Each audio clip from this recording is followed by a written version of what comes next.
3 minus 1 equals 2. And the 5 times 2 gives us 10. So 10 divided by 10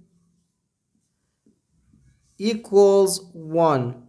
But this answer is not correct, because according to the order of operations, first we have to do parentheses, then exponents, then multiplication or division, and finally addition or subtraction. Remember that multiplication and division have equal priority and we have to work from left to right. And the same applies to addition and subtraction. In this expression, we have one division, one multiplication, and one parenthesis. Inside this parenthesis, we have one subtraction.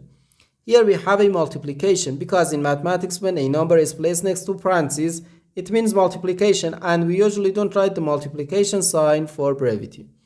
Okay, so according to the PEMDAS, first we have to do this parentheses, then this division, and finally this multiplication. If we do this multiplication before this division, it is wrong.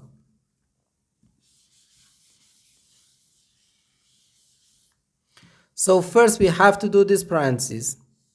Inside this parentheses we have 3 minus 1, which equals 2. So 10 divided by 5, then times 2.